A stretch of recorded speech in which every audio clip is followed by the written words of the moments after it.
Welcome back. Today's story is a jaw-dropping revenge twist you don't want to miss. A husband everyone thought was boring becomes the one person nobody should have underestimated. Before we start, hit like and subscribe. She thought I wouldn't know. She was wrong. My name is Tom Brandt, and 3 months ago, I thought I had the perfect marriage. Shows you what 41 years of living can teach a man about being spectacularly wrong. I'm sitting in my Honda Civic at 2:47 a.m., watching my wife, Clara, stumble out of the Marriott downtown with her boss, Julian Drake. She's laughing at something he whispered in her ear. The same laugh she used to say from my terrible dad jokes. Julian's got his hand on the small of her back, guiding her toward his matte black BMW like she's made of porcelain instead of lies. The thing about being an IT auditor is that you develop a nose for inconsistencies. When someone's expense reports don't add up, when their timestamps don't match their alibis, when their story changes every time they tell it. Clara has been setting off every alarm bell in my professional toolkit for weeks now. "Working late again, honey," she'd said tonight, kissing my cheek with lips that tasted like wine and guilt. "Big presentation tomorrow. Don't wait up." I didn't wait up. Instead, I drove downtown and parked across from her office building. The same building she'd supposedly been burning the midnight oil in. Funny how the lights were off on the 14th floor, where Drake and Associates keeps their offices. My phone buzzes. A text from Oscar Martinez, my programmer buddy, who's been helping me with what he calls Operation Cheating Wife. Oscar's got a conspiracy theory for everything. But when it comes to digital surveillance, the man's an artist. Audio relay working perfectly. You getting this? Enlarge the tiny earpiece Oscar rigged up for me. Clara's voice comes through crystal clear, slightly breathless. "God, Julian, that was incredible. I can't believe we're doing this." Joe's response makes my stomach turn. "Your husband's never going to figure it out. Guy's about as observant as a brick wall." "I've heard enough." I start the Honda and pull out of the parking spot, following the BMW at a distance. Oscar taught me the basics of tailing someone without being spotted. Stay 3 cars back. Never follow directly behind. Use other vehicles as cover. The BMW heads toward Oak Park. Toward our neighborhood, my neighborhood. The place where I've been paying the mortgage for 8 years, while Clara climbs the corporate ladder at Drake and Associates. They stop 2 blocks from our house in the parking lot of a 24-hour diner that's been closed on. I pull behind a delivery truck and watch through my rearview mirror as they start going at it in the back seat like teenagers. My phone rings. Oscar again. "Tom, you there? The audio is getting weird." Lots of movement sounds. "Yeah, I'm here. And yeah, they're busy." "Man, I'm sorry. This has got to be ending you." The thing is, it's not ending me. Not the way you'd expect. I'm not crying or punching the steering wheel or having some kind of emotional breakdown. Instead, I'm calculating, planning. My brain's shifted into the same mode it goes into when I'm untangling a particularly complex financial fraud case. Clara thinks I'm predictable. She's told her friends I'm boring, that I never surprise her, that I'm the human equivalent of beige wallpaper. What she doesn't realize is that boring, predictable guys like me have one major advantage. Nobody sees us coming. I watch Julian's BMW rock gently in the parking lot and smile for the first time in weeks. "Oscar, remember that conversation we had about hypothetical revenge scenarios? The one where you said you'd never actually do anything crazy because you're too responsible?" "Yeah, that one." I changed my mind. Clara's humming in the shower. Actually, humming. She hasn't hummed in our bathroom since Obama was president. But apparently a night of adultery has put a spring in her step. I'm making coffee and scrolling through her laptop, which she conveniently left open on the kitchen counter. Clara's always been careless with technology. She uses the same password for everything. Ambitious 2019, the year she got promoted to senior account executive. Her email's a goldmine of indiscretion. Messages to her best friend Lacey Patterson detailing every sordid encounter with Julian. Messages to Julian himself planning their next business trip to Milwaukee. And most interesting of all, a folder labeled Plan B that's password protected with something other than her usual combination. I hear the shower turn off upstairs. Quickly, I plug in the USB drive Oscar gave me. A little device that copies everything without leaving a trace. While it works, I start breakfast. "Morning, sweetheart," Clara says, bouncing into the kitchen in her silk robe. She looks radiant, glowing. Even the kind of glow that comes from feeling desired by someone new and exciting. "Morning. You're up early for someone who worked so late." She doesn't even flinch. Adrenaline from the presentation. "We absolutely nailed it." "I'll bet you did. How's Julian handling the stress?" "He seemed pretty wound up at the company picnic last month." "Oh, you know Julian. He's got his ways of releasing tension. The USB finishes copying. I pocket it while Clara pours herself coffee. Tom, I've been thinking, maybe we should take a vacation soon. Get away somewhere. Just the two of us. That sounds nice. Where were you thinking? I don't know. Somewhere we've never been. Somewhere that might surprise you. She kisses my forehead and heads upstairs to get dressed. I wait until I hear her blow dryer, then call Oscar. I've got her laptop contents. How soon can you crack a password-protected folder? I depends on the complexity. Bring it over after work. And Tom, I've got some news about that audio surveillance we set up. Surrendered. Good news or bad news? Depends on your perspective. I recorded their entire conversation from last night, including the part where they discuss how they're going to handle things if you ever get suspicious. My coffee suddenly tastes bitter. What kind of handling? Let's just say your wife's got some creative ideas about gaslighting. She's planning to make you think you're paranoid, maybe even suggest couples therapy to work through your trust issues. Clara comes back downstairs like the restaurant with one things like that. My lures. Clara comes about downstairs just in like the wife of Elena's. My joy the time life so father, if you make I thought may the chief thinks Claire for coffee. Let's just say your wife's renders back downstairs dressed in her powers suit. The navy blue one that costs more than my car payment. She's applied her makeup with extra care today, probably hoping to catch Julian's eye during their morning meeting. I might be late again tonight, she says, checking her reflection in the hallway mirror. We're celebrating landing the Morrison account. The Morrison account shipping. She freezes for just a second. Did I say Morrison? I meant the Henderson account. God, I'm so scattered lately. There is no Henderson account. I know because I helped her prepare her year-end client review last December. Every account, every contact, every commission structure. Clara's good at her job, but she's terrible at lying. After she leaves, I call my boss, Miss Patel, and tell her I need to take a personal day. Then I drive to Oscar's apartment. Oscar lives in what used to be a nice neighborhood before the college kids moved in. His place looks like a Radio Shack exploded in a computer lab. Cables everywhere, multiple monitors, and at least 6 different keyboards scattered across various surfaces. Okay, let's see what we're working with, he says, plugging in my USB drive. While his programs run, Oscar shows me the audio equipment he's assembled. I've upgraded our setup. This little beauty can record from up to 50 FT away, and it automatically uploads to a cloud server, so we don't lose anything. Is this legal? Recordings conversations in public-owned car, which is where I place the transmitter. Also legal. Recording conversations between your wife and her boss when they're discussing your marriage. Morally justified, legally grey, technically brilliant. His computer chimes. Got it. The Plan B folder. What we find makes my blood run cold. It's not just evidence of the affair. It's a comprehensive plan for destroying my reputation. Screenshots of fake dating profiles created in my name. Doctor-ed photos that make it look like I'm the one cheating. Email drafts to my employer, suggesting I've been embezzling client funds. Jesus, Tom, she's not just cheating on you. She's planning to frame you. I sit back in Oscar's gaming chair, trying to process what I'm seeing. Why would she go this far? Look at the file dates. She started building this stuff right after you got that promotion last year. The one that came with the salary bump. Be good money, but I make better money. In a divorce, she'd owe me alimony. But if I'm the cheating, embezzling husband, she keeps everything. She's not just having an affair. I realize she's planning to destroy my life. Oscar nods grimly. The question is, what are you going to do about it? I look at the evidence spread across his monitors. Photos, audio files, financial records, fake profiles. Everything I need to prove Clara's deception. Everything I need to protect myself. And everything I need to make sure she regrets underestimating the boring, predictable husband. I'm going to audit her life, I say. And when I'm done, she's going to wish she'd never learned my name. 3 days later, I'm in my car again. Sitting in my car outside Drake & Associates, watching Clara and Julian through the floor-to-ceiling windows of their 14th floor conference room. They're presenting to what looks like the entire company. Probably the fake Henderson account presentation Clara mentioned. My phone buzzes with a text from Oscar, ready when you are. You sure about this? Clara thinks she's been so clever, building her case against me while carrying on her affair right under my nose. What she doesn't know is that boring methodical auditors are very good at building cases of our own.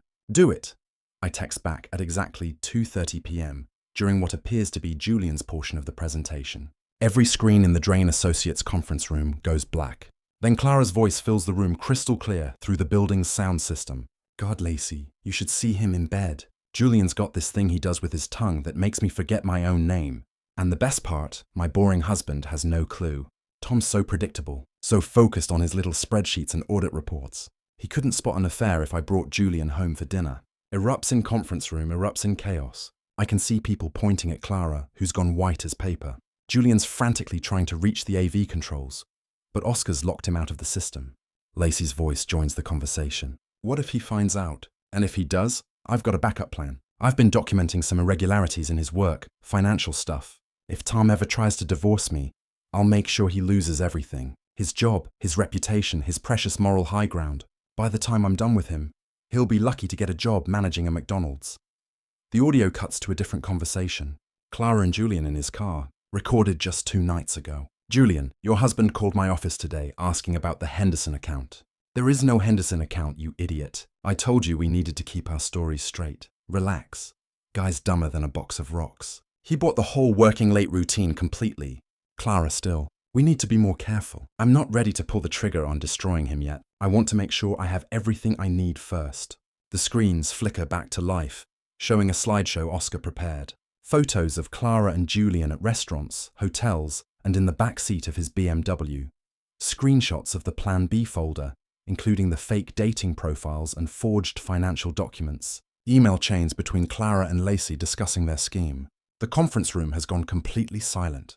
Clara's boss, Margaret Hendris, is staring at the screens with an expression that could melt steel. Julian looks like he's about to vomit. My phone rings. It's Clara. Tom, where are you? Something terrible is happening at work. Someone's hacked our system, and they're showing fake videos of me. And they're not fake. Clara. Silence. Tom, I know about Julian.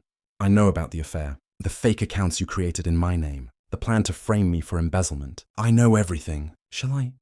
I don't know what you're talking about. Someone's obviously doctored these files to Clara. I recorded you for weeks. Every conversation, every lie, every time you laughed about how stupid your boring husband is. Through the conference room windows, I watch her sink into a chair. Several of her colleagues are already filing out of the room, shaking their heads in disgust. Where are you? She whispers. I'm watching you. Wave. Hello, Springfield. She looks around frantically, then spots me in the parking lot. Even from 14 floors up, I can see the moment she realizes how thoroughly she's been outplayed. Tom, please, we need to talk. I can explain everything. No need. I think your explanation was pretty clear in the recordings, especially the part where you called me dumber than a box of rocks. Margaret Hendricks has approached Clara and Julian. She's speaking animatedly, pointing at the screens, then at the door. Security guards appear. Tom, they're firing me. They're firing both of us. You've destroyed my career over a stupid misunderstanding. It wasn't a misunderstanding, Clara. It was an audit, and you failed. Hang up and drive home. By the time I get there, I've already received a call from my lawyer, Margaret Patel's cousin, as it turns out, and one of the city's most ruthless divorce attorneys. Tom, I've reviewed the evidence your friend Oscar sent over. This is the most airtight adultery case I've seen in 15 years. Your wife won't just lose the divorce. She'll be lucky to avoid fraud charges. Evening, Clara comes home to find me sitting at the kitchen table with a stack of papers. Divorce papers, I explain before she can ask. I'm keeping the house, the cars, and my retirement account. You're keeping your clothes and whatever dignity you have left, which isn't much. Shells takes down across from me, tears streaming down her face. Tom, please, I made a mistake. We can work through this. A mistake is forgetting to pick up milk. What you did was plan to destroy my life while screwing your boss. There's a difference, Tom. I never meant for it to go that far. The fake accounts, the financial stuff, that was Julian's idea. He said it was just insurance in case things got complicated. Manslaughter. Julian's idea. Clara, I have recordings of you bragging about how you were going to frame me. Your voice, your words, your plan. She breaks down completely, then sobbing into her hands. For a moment, I almost feel sorry for her. Almost. Sign the papers, Clara. It's over. Windshield, she signs. Then she packs a bag and leaves to stay with Lacey, whose husband apparently kicked her out after learning about her role in the scheme. I pour myself a glass of whiskey and sit on my back porch, looking out at the garden Clara spent so much time cultivating.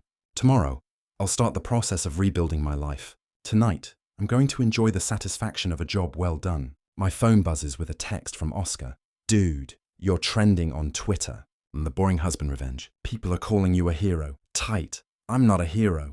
I'm just an auditor who got tired of being audited by his own wife. But I'll take it. 2 weeks after Clara moved out, I'm starting to understand that revenge is like a controlled demolition. Sometimes you take out more than just your target building. I'm at Murphy's pub, The same place where my friend group has met every Thursday for the past 5 years. Tonight the table feels different, colder. Marcus Webb and Jennifer Liu are sitting on the opposite side, whispering to each other and shooting glances in my direction. "So," Marcus says finally, setting down his beer with more force than necessary. "We saw the news coverage." "What news coverage?" Jennifer pulls out her phone. Channel 7 did a segment on workplace affairs. They used your situation as a case study. Claire and Julian's names were mentioned. I hadn't seen it. Honestly, I've been trying to avoid the media attention that Oscar's viral revenge had generated. Apparently, someone had leaked the conference room footage to social media, and it had exploded across platforms. "Tom," Jennifer continues, "Clara called me yesterday. She's staying in a motel. She lost her job. Her apartment application was rejected because of the publicity, and she's having panic attack." "I'm sorry to hear that, are you?" "Because you don't sound sorry. You sound satisfied." Mr. Jin leans forward. "Dude, we get that you were angry. What she did was wrong. But did you have to destroy her completely? The whole public humiliation thing seems excessive." Sip of my whiskey and consider my response carefully. These are people I've known for years. Marcus was my best man at the wedding. Jennifer helped Clara plan her birthday parties. "Did you know about the affair?" They exchanged glances. "We suspected something," Jennifer admits. "But it wasn't our place to—" "Did you know she was planning to frame me for embezzlement?" "What?" I pull out my phone and show them screenshots from the Plan B folder, the fake financial documents, the forged emails, the dating profiles created in my name. She wasn't just cheating, guys. She was building a case to destroy my career and reputation. If I hadn't discovered the affair when I did, I'd probably be under investigation right now. Marcus examines the documents, his expression changing. "Jesus, Tom, I had no idea it was this elaborate." "Neither did I until I started digging. So, no, I don't feel bad about exposing her. She made her choices." Jennifer Schmann's not convinced. "But the public humiliation, having it broadcast to her entire office, that's cruel, Tom. That's not the person we know. The person you knew was married to someone who respected him. I'm not that person anymore." The conversation continues for another hour, but the damage is done. I can see it in their faces. They think I've gone too far. They're uncomfortable with the methodical way I dismantled Clara's life, even though they now understand why I did it. When I get home, there's a message on my voicemail from David Park, another friend from our group. "Tom, hey, it's Dave. Listen, Sarah and I have been talking, and we think it might be better if you skip game night this weekend. Things are still pretty raw, and Claire has been reaching out to people trying to get support. We don't want to put anyone in an awkward position. Maybe give it a few weeks, let things cool down." I delete the message and pour another whiskey. My phone buzzes with a text from Oscar. "Saw the Channel 7 thing. You okay?" "Fine, just learning who my real friends are." "That sucks, man. But honestly, if they can't see that she was planning to destroy you, maybe they weren't real friends to begin with." He's probably right, but it still stings. I'd expected to lose Clara. I hadn't expected to lose everyone else, too. The next morning, I'm at my office when Miss Patel stops by my desk. "Tom, I need to speak with you privately." Her office. She closes the door and sits across from me with a serious expression. "I've received some calls about your situation. Apparently, some of our clients saw the news coverage and have concerns about having their audits handled by someone involved in such a public scandal." My stomach drops. "Are you firing me?" "No, but I am reassigning you to internal audits only, at least until this blows over. No client F-facing work for the next few months. It's not termination, but it's a significant step backward in my career.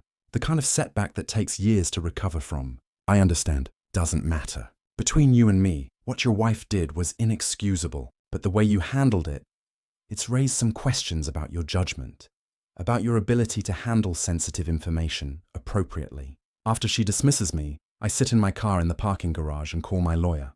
"Margaret, it's Tom Brandt. I need to know. Is there any way Clara can use this media attention against me in the divorce proceedings?" "It's possible. If she can argue that you intentionally caused her emotional distress or damaged her reputation beyond what was necessary to protect yourself, she might have a case for increased alimony, even though she was planning to frame me." "Tom, family court judges don't like public humiliation tactics, even when they're justified. You had enough evidence to win the divorce quietly. The viral video aspect makes you look vindictive."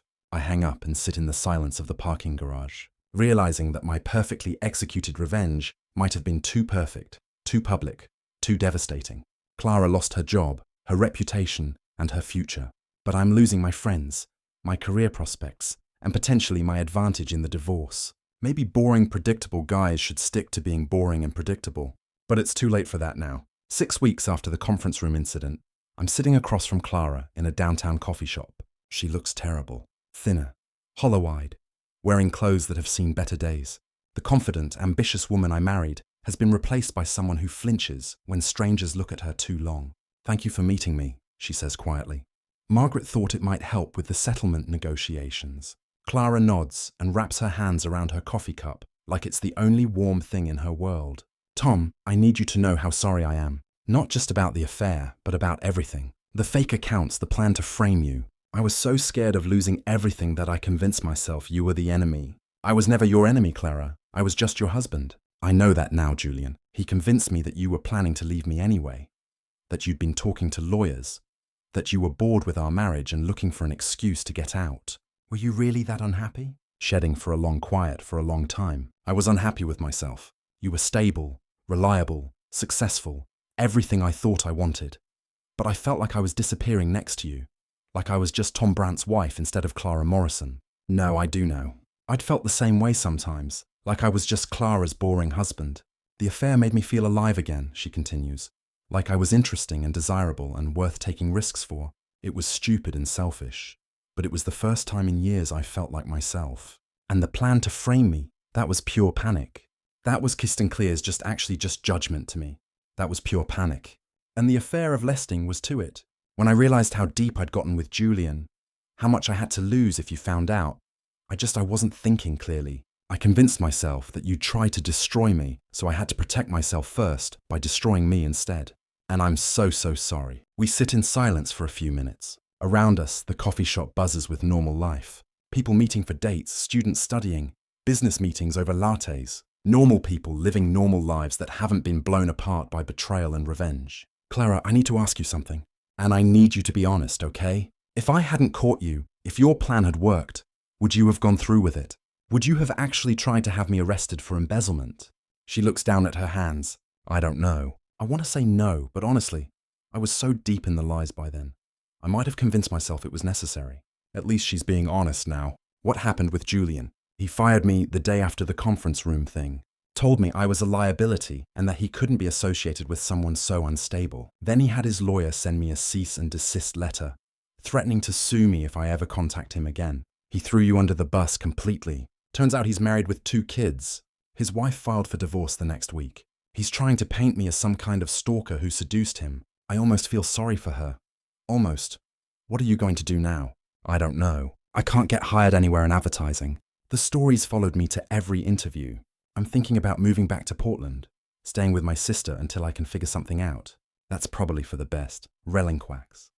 Clara looks up at me with tears in her eyes. "Tom, I know I don't have the right to ask this, but is there any way you could tone down the divorce demands? I'm not trying to take anything from you. I just need enough to start over somewhere else. I've been thinking about this for weeks. Margaret wants to pursue maximum damages, alimony, emotional distress, even potential criminal charges for the fake financial documents. She says we could leave Clara with nothing. But sitting here looking at what's left of the woman I once loved, I realize that total destruction isn't what I wanted. I wanted justice. I wanted her to understand the consequences of her choices. I wanted her to know that boring, predictable Tom Brandt wasn't someone to be underestimated. Mission accomplished. I'll talk to Margaret about a more reasonable settlement, I say finally. Clara's relief is visible.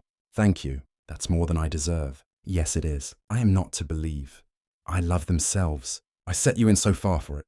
I still say, for Margaret makes much consciousness. I think I said to me, I approach the book that kids work. I think I really help you to this new, I love them. I told you until it spectered with me, our coffee and relative silence. As we're getting ready to leave, Clara stops me. "Tom, for what it's worth, you're not boring. What you did, the way you investigated everything, planned the exposure, stayed 3 steps ahead of everyone. That was brilliant. Terrifying, but brilliant," Amber called. "I used to fight learn from the best. You taught me how to be ruthless." I guess I did. Outside the coffee shop, we go our separate ways. Clara to her motel room and uncertain future. Me to my empty house and the life I'm still trying to figure out how to rebuild. That night, I call Oscar. "How'd it go with Clara?" "Better than expected. I think we can settle this without destroying her completely." "You going soft on me, Tom?" "No, just realizing that revenge is like auditing. You need to know when you found enough evidence to prove your case. After that, you're just being cruel. Deep thoughts from the suburban revenge king. Shut up, Oscar. But I'm smiling as I say it. For the first time in months, I'm actually smiling. 3 months later, I'm standing in the empty living room of what used to be our house. The moving truck left an hour ago, taking the last of my belongings to the downtown condo I bought with my share of the divorce settlement. Clara kept her word about not fighting the divorce terms. We split the assets fairly. She got enough to start over. I got enough to build something new. No alimony, no ongoing entanglements. No reason to ever see each other again. My phone buzzes with a text from an unknown number. Tom, it's Clara. I'm at the airport heading to Portland. I wanted to thank you again for being more generous than I deserved. I hope you find happiness. I delete the message without responding. We've said everything we need to say to each other. Oscar appears in the doorway with a bottle of champagne and 2 glasses. Thought you might want to toast the end of an era. Restoring? Are we celebrating or mourning? Both. That's what makes it interesting. We sit on the floor of the empty living room, drinking champagne and looking out at the garden Clara spent so much time on. It's overgrown now, neglected during the months of legal proceedings and media attention. Any regrets? Oscar asks. I consider the question seriously. Do I regret discovering the affair? No. Do I regret exposing Clara's plan to frame me? Definitely not. Do I regret the public nature of her humiliation? The viral videos? The media attention that cost us both so much? Some, I admit, I could have handled it more quietly, achieved the same result without destroying her career. But would it have felt as satisfying? Probably not. And that's the problem, isn't it? The satisfaction was intoxicating. Once I started dismantling her life, it felt so good to be in control for once that I didn't want to stop. You did stop, though. You could have pressed criminal charges, gone after Julian's job, made sure Clara never worked again. You showed restraint. Relink, my former friend from the Thursday night group. Tom, I hope it's okay that I'm calling. It's fine, Jennifer. What's up? I wanted to apologize. Marcus and I have been talking, and we realized we judged you too harshly. We didn't understand how bad things really were until David showed us some articles about financial fraud and divorces. What Clara was planning to do to you, that's serious stuff. It is. We were so focused on feeling sorry for her that we didn't think about what you were going through. That wasn't fair. It's a nice gesture, but too little too late. The damage to those friendships has been done. I appreciate you calling, Jennifer. I really do. Maybe we could get coffee sometime. Start over? Maybe. I'll think about it. Reluctantly, after I hang up, Oscar refills our glasses. You're not going to call her back, are you? Probably not. Some bridges, once you burn them, should stay burned. Fair enough. So, what's next for the infamous Tom Brandt? I look around the empty house. One more time. 8 years of marriage reduced to echoes and dust particles in afternoon sunlight. I'm thinking about a career change. Maybe private investigation. Turns out I'm good at uncovering people's secrets. Corporate espionage. I like it. We could be partners. Martinez and Brandt Investigations. Brandt and Martinez. Alphabetical order. Deal. We finish the champagne as the sun sets through the bare windows. Tomorrow, I'll start my new life in my new place with my new understanding of what I'm capable of when pushed too far. Clara was wrong about one thing. I'm not predictable anymore. The boring husband died in that conference room 6 months ago, along with the marriage and the life we'd built together. What emerged from the wreckage is someone harder, smarter, and infinitely more dangerous to people who mistake kindness for weakness. I'm not sure if that's a good thing or a bad thing, but it's definitely not boring. As we lock up the house for the last time, Oscar claps me on the shoulder. You know what the best part of all this is? What's that? Clara spent months planning to destroy your life. And in the end, all she did was teach you how to destroy hers. That's got to be the most ironic outcome in the history of marital warfare. He's right. In trying to eliminate the threat she thought I posed, Clara created the very enemy she'd feared. She turned her boring, predictable husband into someone capable of systematic, calculated revenge. The student became the teacher. The audited became the auditor. And the marriage that was supposed to last forever became a masterclass in why you should never underestimate the person who knows all your passwords. I get in my car and drive toward downtown, toward my new condo and my new life. In the rearview mirror, the house where Tom and Clara Brandt used to live grows smaller until it disappears completely. Some stories end with redemption. Some end with forgiveness. Some end with people learning to love again. This one ends with a middle-aged IT auditor who discovered that the most dangerous person in any room is the one everyone thinks is harmless. Clara learned that lesson the hard way. I hope she never forgets it. And that ends Tom's unbelievable journey. The man they called boring became unstoppable. If you enjoyed this story, like, comment, and subscribe for more intense episodes. Thanks for watching. See you next time.